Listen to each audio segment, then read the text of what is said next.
My name is Timothy Leonard Bussell, Sr. And it's spelled Timothy. L, period. Bussell, Great. comma, SR. Oh, I stopped you before the SR. Sorry. Good. Okay. Can you tell me about your tribal affiliations? In what manner do you mean my tribal affiliations? What I'm, tribes you're affiliated to and how? I am, my mother is Matol, which comes from the coast. And my father was Hupa, H-U-P-A, Hupa. And I am on the Yurok tribal roll because the government's infinite wisdom decided that's where I should be, not for whatever reason. That is a whole story we have to do a documentary about. I mean, that is such a whole story. Yes, because it's terrible. What So, It's okay. When I'm talking, anybody can talk because I'm blabbing, and I'll be cut out of this anyway. But it just every time I hear that, I'm like, that is a whole story, all its own. That and the language story. Can you tell me about your tribes, the different tribes' relationships to the river? well, Hupa and Yurok both are of this river system. The Hupa is of the Trinity River, where the Yurok River is more of the Klamath River. That was their mode of travel, one of the modes of travel of their working to get supplies from other people. Hupas are inland, so they had to get salt from the ocean, which came up usually up the river. Our boats were made. Our boats are all the same, basically, the Hupas and the Yuroks on the river, and they were made for this kind of water.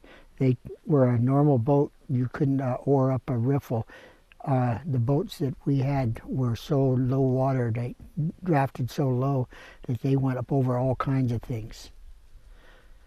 My grandfather, Clem Bussell, had a boat that he could carry, he figured 2 tons of hay across the river in, which is a lot of hay. It was a big boat. It also had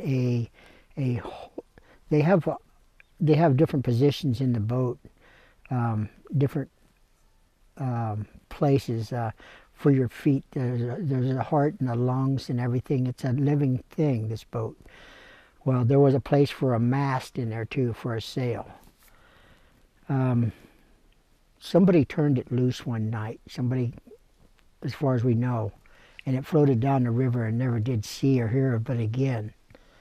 And then years later, I'm not sure whether it was George Blake or who said because my grandpa described his boat, and he had a chunk out of the back of it on the boat by the seat, and he had described this well, and they saw it down in Sutter's Fort, so it's in Sutter's Fort right now.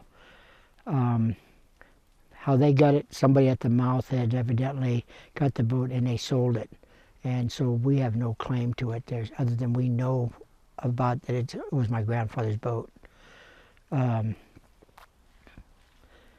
It was, I can't think who, it came from, I thought from old George Nixon's family. That's where the boat came from originally. But it's in Sutter's Fort right now. Do you know where there's a boat that we could actually videotape? Sure. Is it the one maybe at Potawat? There's one in Potawat. And if we go down to one of the boat makers, George Blake in Hupa, you can probably. I've carved boats, but I've never worked on anything that big. It's big. They're big. Yeah. No, the biggest one I made was about 3 foot long. I carved it out to detail, and I put that in my grandfather's casket with him. Oh, that's nice. That's nice.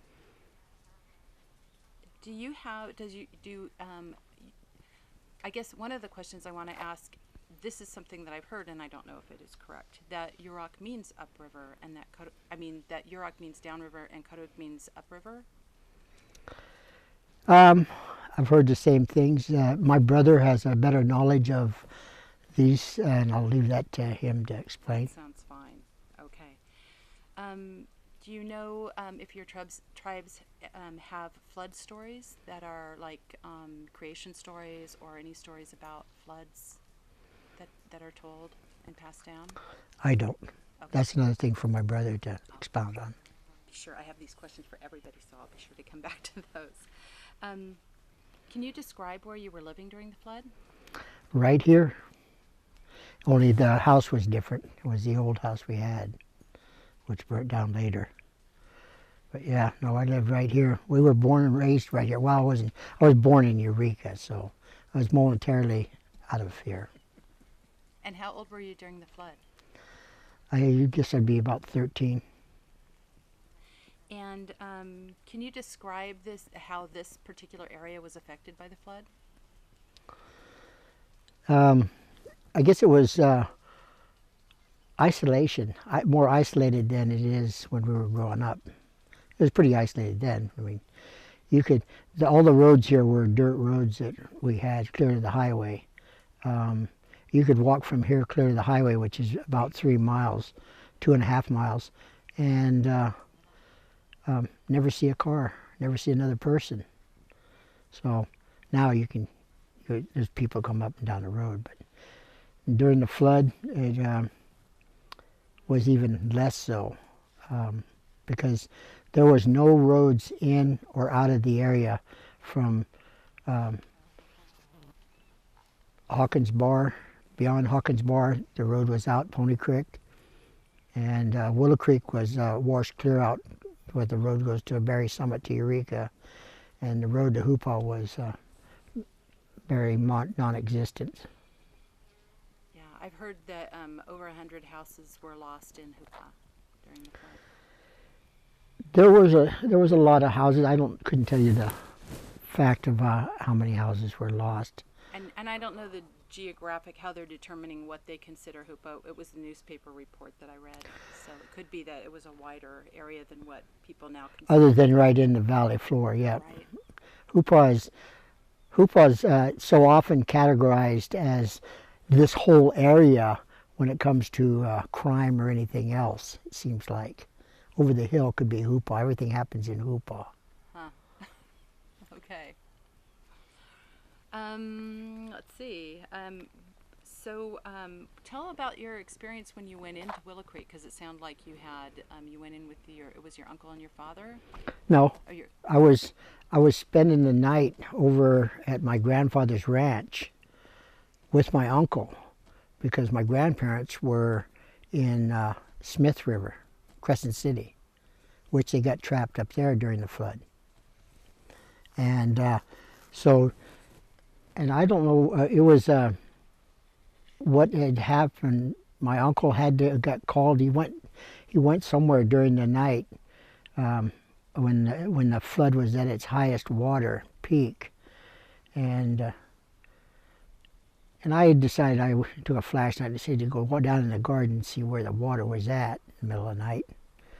And I just started to step over the ditch line and realized I was stepping into the river, which is was probably, that ditch line is probably about 20 feet probably below the house. So were you worried that it was going to keep coming up? No. There was plenty of room. I said it's got a long ways to go. Even that short distance, it was spread out more, but it had to come out. It had to come out long ways for it to come up any farther. It never did bother me as to the flood. Just that I knew that the whole field, the whole lower fields and everything were all covered.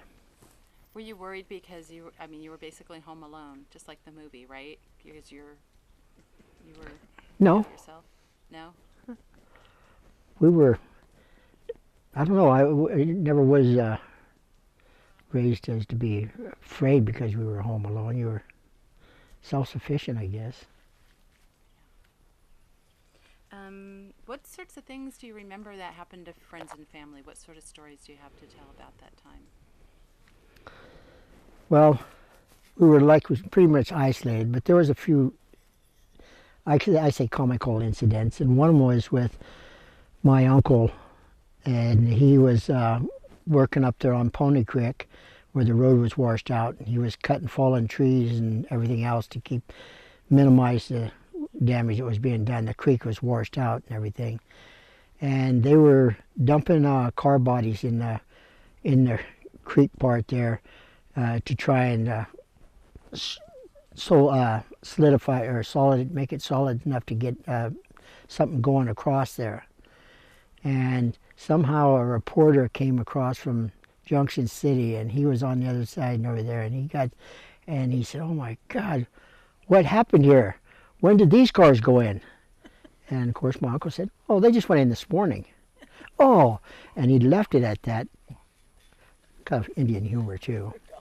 Let him think what he wanted, and the guy, of course, never did hear what kind of story he wrote up about all these cars that went in the drainage that day. And there was one other time that I really remember was after the flood and the snow. We got out here. I think the snow we got up to by little over around 2 feet here in the yard, and it never would go. It snowed and snowed, and it wouldn't get any higher because it was so wet and it had packed. Well, my dad and Les Ammon were keeping the road open. The only avenue that came into this whole area, Willow Creek, Sire area completely, was over this road, the Hennessy Road that came over from 299, and they were keeping it open and the blade in the road with the tractor, and I know Les Ammon, he had a great big Ford F-250 four-wheel drive, and sometimes he was bucking snow clear over the hood trying to get through at times. But they kept it open, and the principal from our elementary school in Willow Creek, George Shelton, he was a very educated man, let's put it that way. He was a very educated man, which lacked in common sense. He had about a 50 Ford half-ton pickup, and his daughter had come home for vacation, and he needed to get her out of the area to get back to college. And he decided that he would drive up this road in his 52-wheel drive old Ford pickup and going to take his daughter over the hill. Well, there was no sense that in the first place. It was ludicrous to even think you were going to go in the snow. And yet he was dressed in a suit and tie and slick old shoes. And he got up there and he got stuck. And Dad and them got his truck out of the road because it was in the way, but they got it out of there somehow, out of the way. But that was it. That's all they were too busy to deal with the man. So what they did is they put the daughter on the cat, and they hauled her clear over the mountain to where she needed to go to catch her ride or whatever. And left him to fare for himself. He had to walk out of there in the snow in his suit and tie. And I always thought it was kind of funny. Well, I tell you, I keep a pair of rubber boots in my car. I'm not going to get stuck like that with the shoes that don't work, and when you have to get out and wade through some water. So I know what. Well, that and a blanket you should always have in your car, regardless. I normally do, but I had to take the blanket out to put all the film equipment in there. Right, but that's, yeah. Could you tell a little bit about your gift in Indian Way that you're keeping on with? Well, I do a lot of carving. I carve elk horn and I carve wood, and make feathers. I do make regalia. I do make like George Blake is my mentor. He's the one that taught me a lot of this stuff, and it was whether tying feathers, making feathers for dance, or making a quiver for dance. I carve elkhorn purses, which is a solid piece of elkhorn you carve and clean out and make a lid for and everything. That I make the full size ones, but I make a lot of miniatures, and it's like miniature acorn spoon earrings, made with the miniature, because most people can't afford the price of what it's going to cost for a full size item, and I can put those out and sell those things. Acorn paddles, whether it's for use or for decorative appearance. That's great. I like the idea of doing the earrings too, because it's a conversation starter. You know, somebody's wearing them and somebody says, "Oh, I really like your earrings," and then they can tell the story about what the purpose of the. Well, the acorn spoon earring too was that was made out of either wood or elkhorn. Was traditionally a man's spoon, and so when I make the earrings, I've also made them for pendants for people too. Nice. That sounds great. Look forward to seeing some. Let's see. Do you have memories about how the community reacted with the flood? Did it pull people together, and people work together? Oh yeah, it always pulls people together. There's always an obstinate one here and there that wants to be, and I don't want to mention names on that, people that wanted to control things and be in charge, be the big Montagne type person, whatever. But it's as far as that, it was like, yeah, we had the hot water. There was no question of whether you could come down and take a shower and get cleaned up in a hot shower. You just did. You came down. Sure, they asked that, but you didn't even think about, you would never stop anybody. Whether you had a great fun liking to them or not, it was a time that everybody had to do something. Right behind us here we had an old we called it a root cellar, and my mom talked about we canned fruit and that and everything. Well, when her mother was alive, we still had all kinds of things. It was whether it was string beans or whatever, and I didn't realize that. I didn't realize for years that they had milk in stores, because we lived off of our milk off our cows here. And the other thing was that I didn't realize that you go down the store and buy an apple. Well, no, we had apples year round. And as you keep them in, you take and pack them in hay.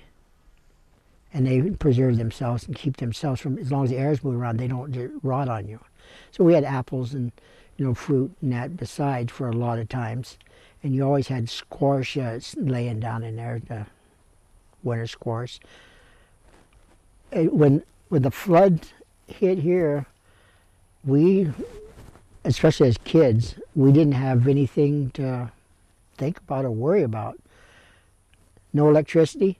Well, we were for weeks on end sometimes without electricity during the winter a lot of times, because it was everything, the system hasn't been really improved.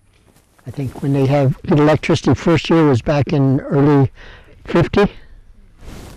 So we hadn't had electricity that long that we, When he turns that direction, it blows out. Oh, okay. Oh, That's okay.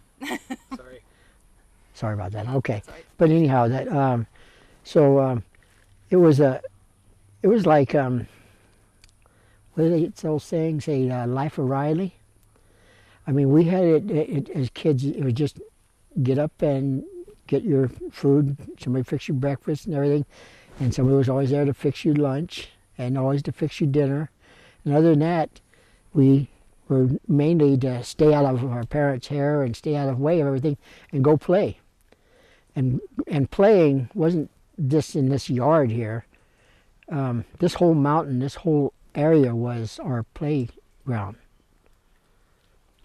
Sounds a lot like my husband talks about that. He goes, people talk about their kids nowadays and they're worried if they don't know where they are every minute. He goes, I'd get up in the morning and head out with my dog, and I wouldn't come back sometimes not that night, not till the next morning. And it's like, and my mom never worried about me. Well, no, let's not say she never worried, because my mom and dad, you always consider your children and always thought of them, but out of sight, out of mind. Hopefully they've picked up a little skills that they aren't doing something too dangerous, although there was a lot of things we did that your parents didn't need to know about. Probably still don't need to know about, but that's okay. Well, we climbed the bluff, where it was climbing over the bluff down here just to see if we could climb over there. Or we used to cut trees down way up on a mountain, and they'd say, my mom would always say, "Well, you aren't cutting any big trees, are you?" "Oh, no. It took me and my cousin Frank Ammon 2 days to fall this one tree with this axe. First day it took us all day just to put the undercut in it." "And why'd you do it?" "Because it was there and we wanted to see it fall." It was just, things you did, all kinds of things.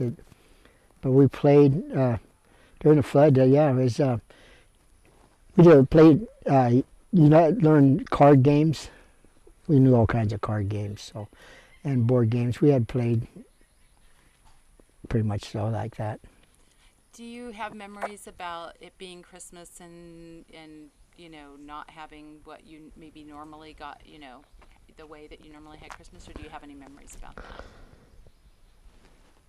I didn't think there was anything really different, other than we knew we were heading to town to go Christmas shopping that Saturday, and that's when the water was so bad at, I think, Redwood Creek.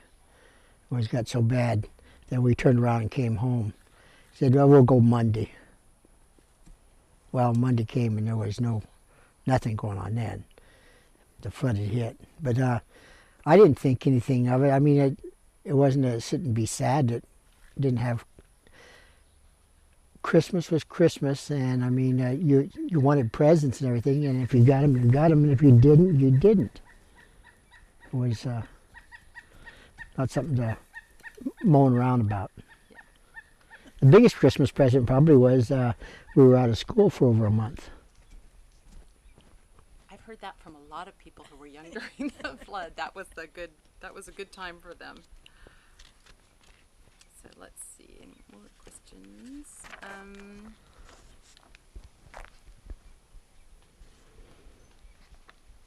One of the things that somebody mentioned, and I really don't understand, and maybe one of you can answer this for me, is one person I talked to said that there were really some changes in where the Hoopa and the Yurok people lived after the flood, that a lot of the Yurok people came into Hoopa and moved into Hoopa after the flood. Do you have memories of that, or does that seem correct to you?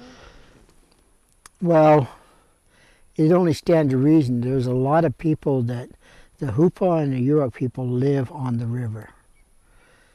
Consequently, a lot of people were flooded out. Whether it was, the roads, the whole area was inaccessible for I don't know how long, really. But it stands to reason that people from down the river had came up to Hoopa, but up to family.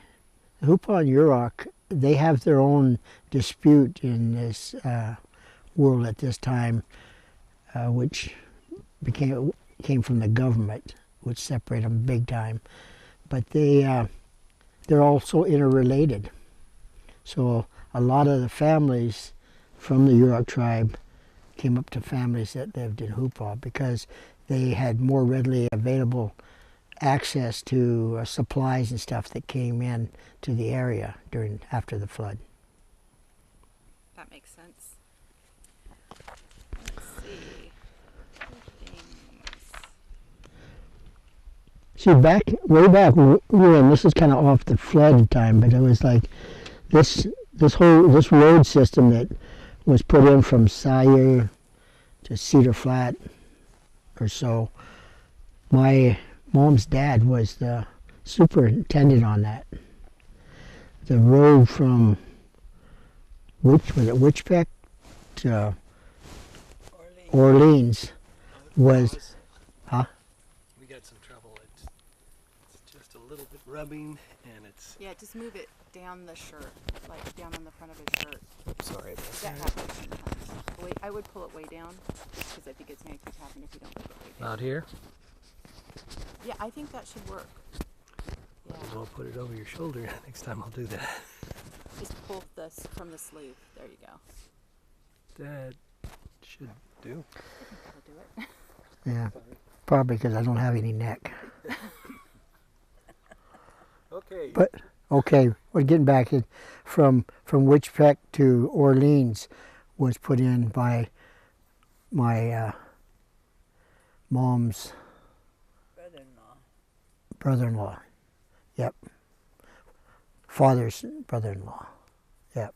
Her uncle. So we've had a connection in this area for, in that sense, of the roads and everything for a long time. And these roads they were put in really solid, except for in some, well, and roads were really solid here, except for the fact that when the flood hit, this was a unique flood in a way that it didn't just river rise, it was from the creeks. The creeks literally washed out, and then they flooded the river. So it did so much damage that way rather than just the river raising up and catching the people on the river part. It affected everybody because of creeks just being totally washed out. Can you tell me about the washout at Bluff Creek? It was, I really can't tell too much about it, except for I'd have loved to have been there to see the devastation. That it must have been a big explosion, because if you go along there where you're driving before you hit the bridge at Bluff Creek, that was all level, completely level. The creek was off to your left there against the hillside coming down that came in past Aikens Creek, and that was Bluff Creek. So that washed all down in there and just washed that whole thing out completely. And so they got some kind of a road or bridge across there that later that year, and I was playing in Little League, and so we had a game in Orleans, and so my grandfather, he drove us all around. He load up most of the team and haul us to his games and that, and we had to be in Orleans. We tried to start in Witchpeck, but nobody could make it there, so we went to Orleans, and in order, when you go right past Bluff Creek, and the road goes around that bluff and everything, the road went up the hill and over in the top of that bluff. There was just a cat trail that went around there, and we went over that to play this game in Orleans. Of course, we beat them 23-0 in 3 innings, so we went home. But It's great that you remember the score. oh yeah, well, we had a fantastic team, the Colts. Excellent. Great. Let's see. I think I got that.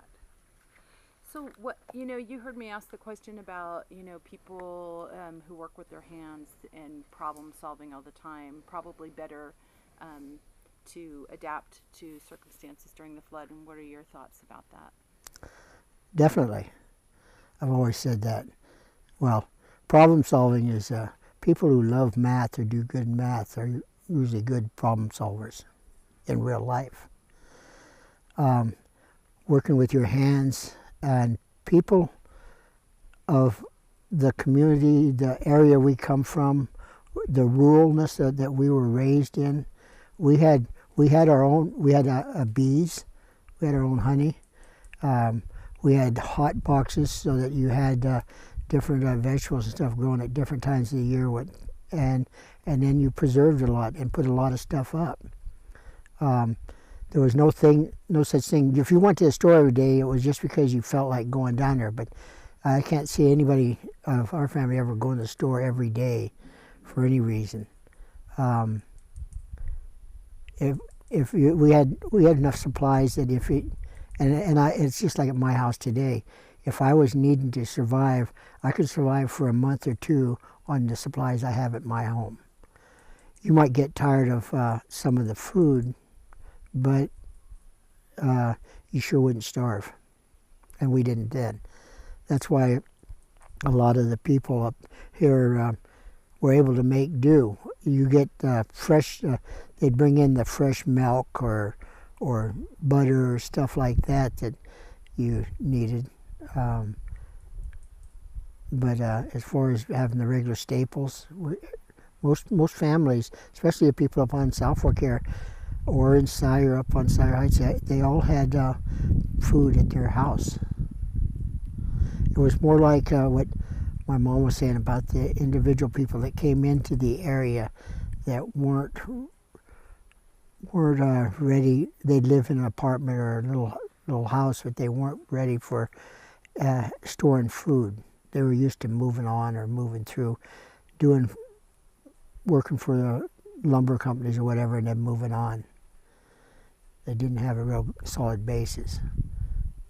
Did you have the cow here during the '64 flood? Oh, I couldn't tell you. No, because whether we had the cow or not, we weren't milking it because my grandmother milked the cow for us, and she died in '62, I think it was 61, I think it was, and at the barn, she'd go up there every day and milk the cows and everything, so we had a lot of cats up there, and she'd feed the cats, and all their milk and everything. And after she died, there was nobody to feed the cat, so they moved down here to the house. I think there was 23 of them. Invasion of the Cats. It's like a science fiction movie or something. Exactly. Which dwindled down because... Well, that was great. Do you have anything else you'd like to share about the flood that I didn't ask you about?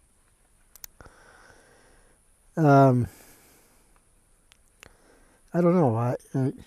It actually was a good time.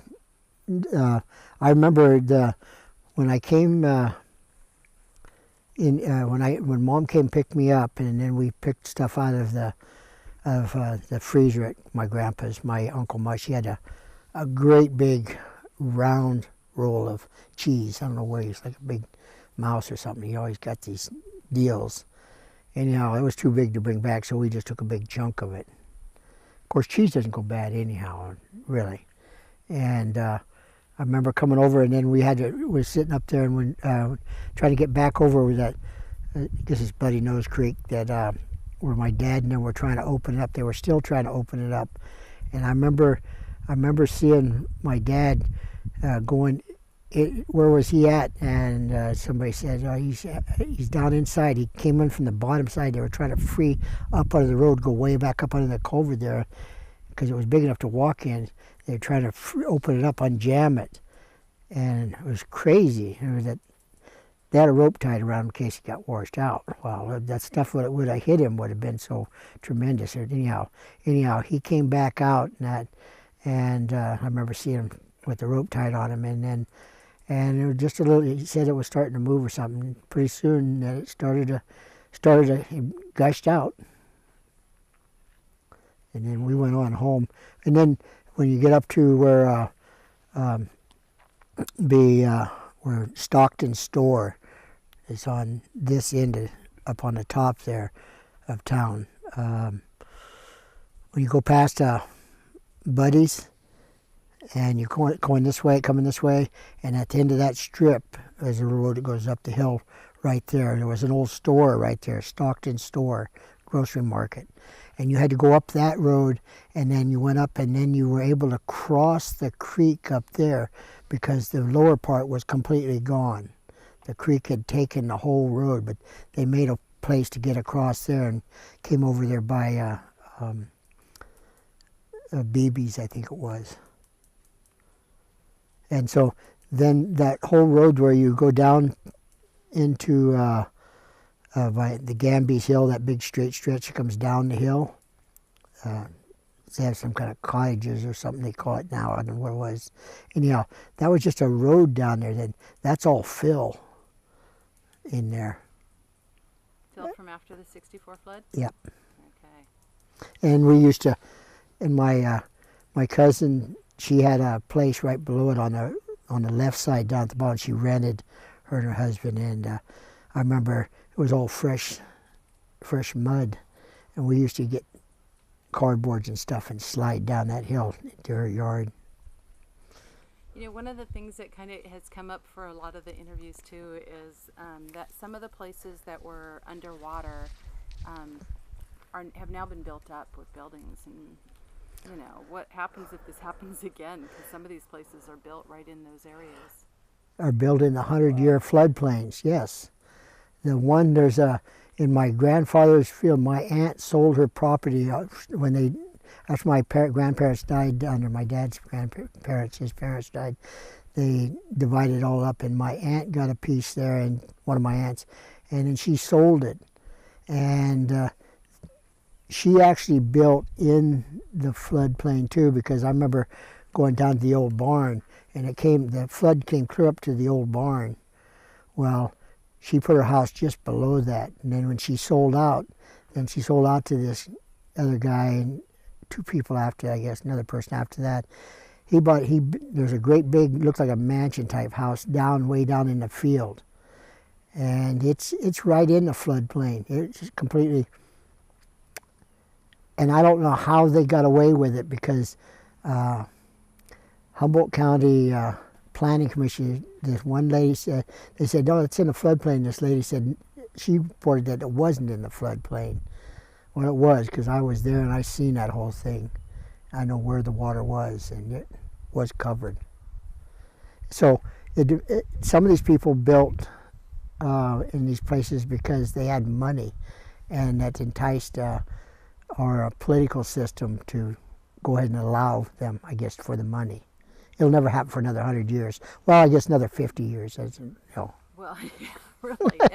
And when we talked to the National Weather Service people down there in Eureka, and they were telling us that the 100-year flood doesn't really mean that it's going to happen once every 100 years. It means there's a 1 in 100 chance every year that it could happen. Right. And it's like, that's a different way of looking at it. Exactly. It's a whole other way. Yeah. Now, the other thing was that when I was staying down at my grandfather's ranch, they were at their daughter's place in Crescent City, Smith River, and it was a whole nother month or so before they were able to get back here, and they had to go clear across to the Interstate 5 and come down through Redding and come back around in order to get home. I've had some trips like that in Humboldt County before. The whole 101 gets washed out. You have to go all the way around Lake County up through 299 and across, and then find out that that's washed out, and then you have to go up and around. Yeah. Right. Well, I think that old families, like our family is an old family, for this whole place belonged to our family originally, the whole area up here basically. You have another sense of self-preservation, of taking care of, being self-sufficient and taking care of yourself. I think it was instilled in my brother and sister and I from our parents and their parents, that you need to be self-sufficient in a lot of ways. And it's getting more so, more people in the area are living day to day rather than from month to month.